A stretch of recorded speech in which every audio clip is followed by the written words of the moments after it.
Hey, welcome back to the Ping Pong Flick Show. My name is Chris Wong. I was really hoping that it'd be a slow news day, and I'm actually thankful that it was because I finally get to talk about all this other stuff that came out for the Justice League, for the possible Snyder cut, and it's very interesting. So I don't think I'm going to go in order here, but maybe I'll start off with some of the things that were revealed beforehand. BatmanNews.com. Now, we all know about BatmanNews.com, but he tweeted out this back in February 25th, and he says, no idea if this is legit, but apparently in Snyder's Justice League, Batman was on a suicidal mission. Wonder Woman failed to stop the bomb. Superman struggled with good and evil, is almost tempted by dark side. Aquaman was an alcoholic. Flash wasn't as quippy. Cyborg was more depressed. Now, seeing that, what that looks like, I gotta say I would have want to see that. And then there was a whole debate about Wonder Woman failing to stop the bomb. Yes, she may have failed to stop the bomb, but still saved everyone. Like, you know, in that little trailer, there's a little clip of an explosion happening in front, and all the cops get blown back and stuff like that. So apparently the bomb did explode at ground level, but I'm thinking it might have exploded and she shielded the rest of them, used her braces and blocked it, and then the blast went forward that way, but saving all the kids and stuff. I'm guessing that would happen. Why did they take that out? I don't know. Maybe they don't want it to be too violent, per se. I don't know why they would do that.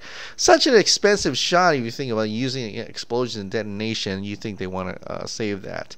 Batman's suicidal mission, we've thought of that before. We've talked about that before. It makes sense. He was trying to, and apparently he did kind of do that, although it was not, it was very watered down in the way he talked about and giving out his own life. So, but you see that as he was trying to go down at the end, and all the parademons were coming, and then he was just going to sacrifice himself. So, but I think it was more apparent in the original cut.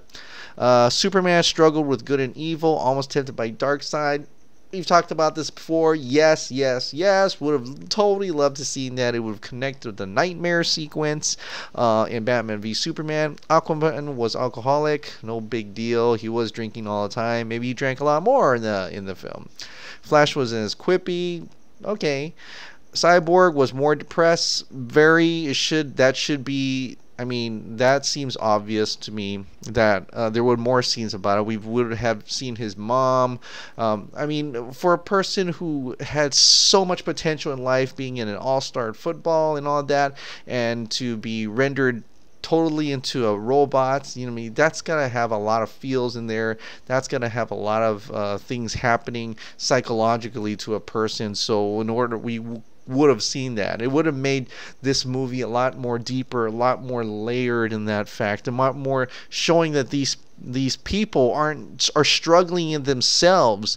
You know, they're not always perfect, and I think that would have been a wider range of a story, and much more better. Instead of they watered it down, and Joss Whedon made it more fun, yes, more Marvel type, more lighter, more family friendly, which is all right for the family type of movies, but I mean, for a Zack Snyder movie, in a way, it ended the trilogy. It just didn't cut it. And apparently there was more stuff, right? More stuff was coming out, and this came from Mises underscore Christ.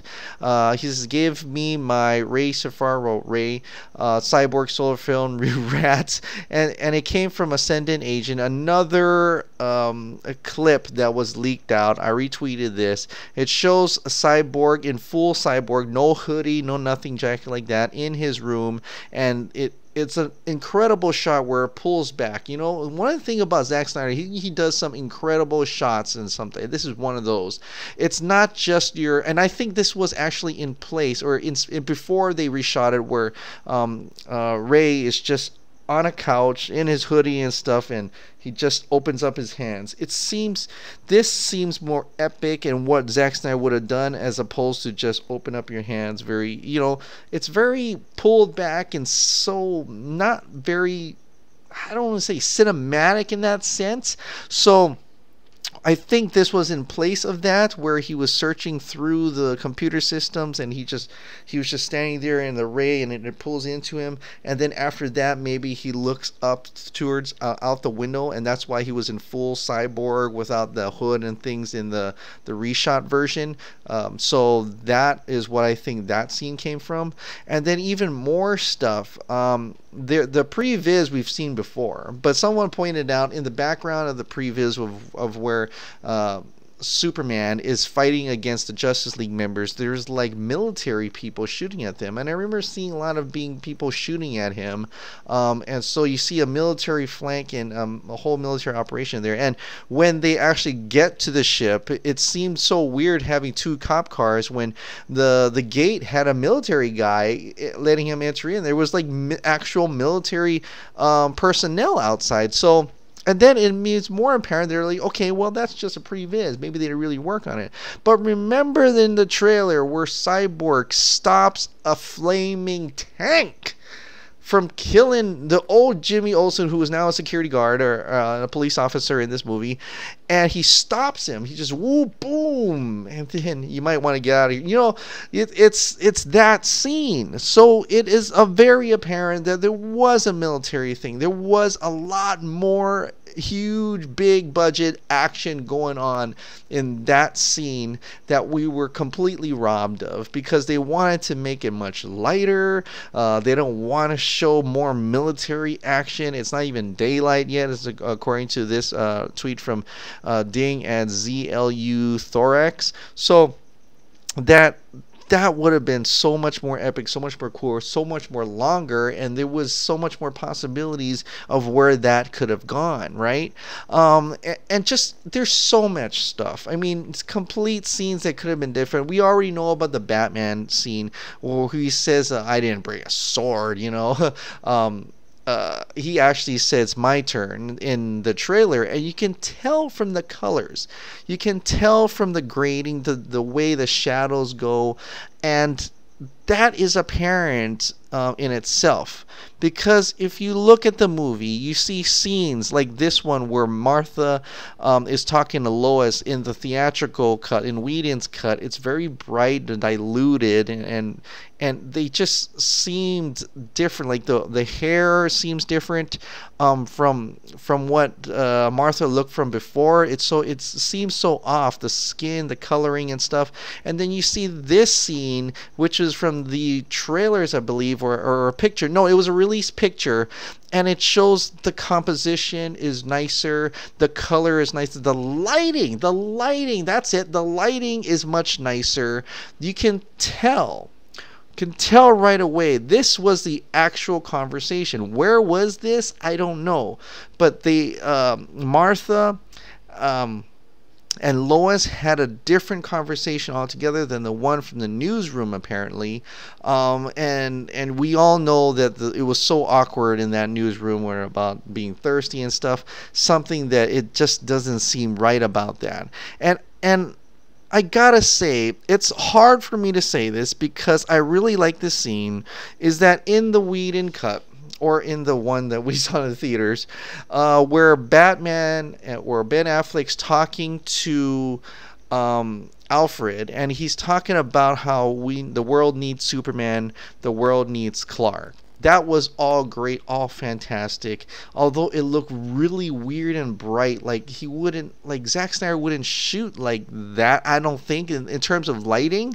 And that we know from the trailer before where Alfred and Bruce, there was a clip, I was like a TV spot or something, on this scene right here, that he wasn't talking about how he's got the team. He wasn't talking about the team positively.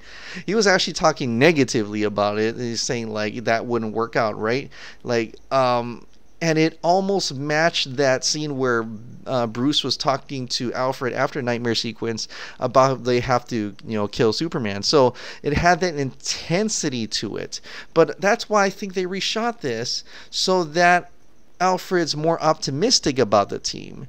And then when you look at this shot and you look at all the other shots of Bruce Wayne, the one he's under the hangar where he's working on the plane, his face seems so much more pinkish. And I'm wondering, I don't know if it's because he was drinking, or I'm wondering if these shots that are more pinkish him, is actually the reshot version. And also including that at the end of that whole, the world needs Clark, world needs Superman, Alfred's like, well, what does Clark want? And he just said, he'll get over it. He'll get over it. And the way he's talking like he knew Clark and Superman for so long. So it didn't make quite connect. It was like a loosely connected to Batman v Superman in the terms of the relationship between Bruce and Clark. Like they really didn't know each other. So I feel there was a totally different. That scene was totally different. The Martha Lois was totally different. There's more that happened during the Superman versus the Justice League fight. Of course, there's more cyborg things that happened there, and apparently each character had their own problems to deal with and it's more apparent in the Justice League Snyder version than what we've seen in the film in the theaters. So like that's all you're apparent. And it seems like now this came out from Film Gob.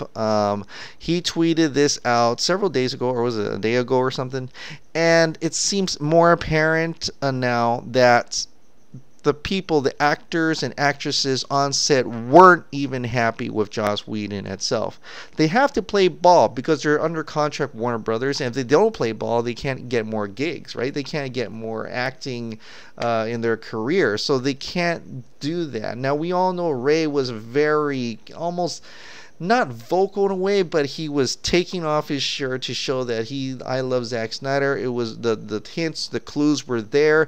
Everybody was talking love for Zack Snyder.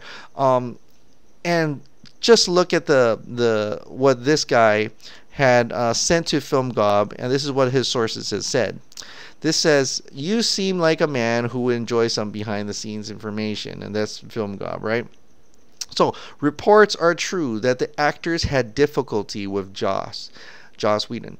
Jason Momoa went so far as to refuse to say or acknowledge Joss's line, "Look at the fins on that guy," which sounds like what Joss would put in. Jeremy Irons walked off to his trailer to rewrite some lines because he thought some of Joss's lines for Alfred was effing stupid. Patty liking the story about Zack liking the tweet of Joss being fired was no coincidence. During Gal's final ADR session, he berated her when she balked at saying some of his newly written lines. That is incredible. And the last one is a little bit far-fetched, I gotta admit, but I'm gonna read it to you anyway. It says, Joss says, "Did you read my obituary today? Because that's the only way you're not saying these lines over my dead body. I'll take Patty's movie away," referring to Wonder Woman 2, "like I took Zack Snyder's. I'll rewrite it and make you look like a fool." Now that's like, I don't think that one actually happened. That sounds like someone just put that in. I don't believe that one at all. But with a grain of salt, a lot of crazy things do happen on set that aren't known publicly. These things happen when one is angry. I mean, remember Christian Bale's crazy Terminator Salvation rants to the lighting guy. Okay, so things like that could happen on set. Not saying that it did happen, but there's a possibility that Joss Whedon just went full-blown nuts on this whole movie and this whole thing, which could be why he got fired. But not everybody shares the hate for Zack Snyder. A lot of people love him. The people who worked with him thinks he's a really great guy.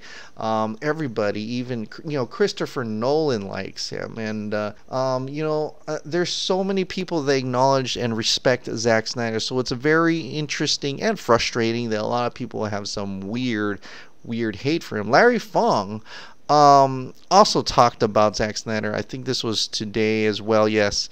No disrespect taken, but it's long, hard, serious work. So I said something about fave and fun. Someone asked him, in context, someone asked him what's his favorite person to work with, or environment and stuff. So he said, but I must say, working on a Snyder film is memorable because he keeps the work environment positive, with everyone treated as equals. And I believe so in that. The movie that we saw, Lois Lane took a huge background. I believed, and I could be wrong, I believe that there was a lot more to her story. I believe she had a lot more to do in that story. She didn't need Jeremy Alfred to pick her up. Okay, that scene was put in. In the trailer, she looks up from the street and she ran her butt all the way down to there. I gotta believe that. So she had a lot more to do. Zack Snyder put her in charge, put her in the first Man of Steel, and she was taking down Kryptonians by herself with a gun. Yeah, the help with Jor-El, but she had the gun. She did all of that. She found out who Clark was. She found out who Superman was. In Batman v Superman, she solved the whole bullet thing. She solved the whole Lex Luthor thing, and she did all of that. In this one, she took a huge backseat, and I believe there was a lot more from her characters, a lot more that she had worked on. But Joss Whedon, took her, put her in the backseat, made her not as strong and empowered female character as when she was in Batman v Superman Man of Steel. So there's a lot of that going on, and I feel really bad for Zack Snyder. I feel bad for his fans, just in myself. We just want this closure, and hopefully we'll get to see the actual Snyder cut to see what actually had transpired. And I believe Zack Snyder wants to as well. I mean, he already tweeted out about now this is it could mean nothing, the Snyder cut, the hope for finding the hope in Superman, and now he's also he's also actually teasing the mustache thing. Someone asked him when he tweeted out on his birthday or the day before, and he says, I need to shave this thing, and someone says, why don't you just CGI out? And he just says, that doesn't work. So huge that's the huge shade towards the current Justice League movie. He apparently knows what's going on, he's in the know of what happened on that movie. But interesting, and I'll leave this off with this, is that today he did something very interesting. He on his Vero, he picked up a water bottle and he tweeted, he veroed this out. Is that the term, veroed? And he threw it into the trash can under the portrait of Thomas Wayne in his gym. This is his personal gym or office at the Warner Brothers lot. So he says, not impossible, ... but still fun. Now, yeah, sure, it looks like he could just playfully, he's just throwing to see if he could do it. But I don't remember the last time I took a video of myself throwing a paper into a trash can or something. And yeah, so it so happens that maybe that trash can was under Thomas Wayne's thing. But I'd like to think that there was always more to the message in everything Zack Snyder does, and does, especially in things like this, on his birthday. And you know what? It could mean absolutely nothing, but in my hopes and dreams, I hope it actually means that it's not impossible that he may be doing Flashpoint. I don't know, I'm just, not, but still, fun. Anyway, so I'll leave off with that. And by the way, happy birthday, Zack Snyder. Today is his official birthday, so hope he has a wonderful time today, and hopefully we'll see a lot more from him, especially his Fountainhead project. Looking forward to his next film. Alright guys, what did you guys think of all this different types of material that people have found out of what could possibly be the Snyder Cut, what the Snyder Cut could have been, and what do you guys think about Joss Whedon's apparent being unliked on the set of Justice League? Does it make sense to you? And Zack Snyder, man, hinting at all this stuff, maybe hinting at, or do you think it's just coincidence and it's just him playing around and it means totally nothing at all? Well, let me know down in your comments down below. Thank you so much for subscribing. Thank you so much for watching. I'll see you next time.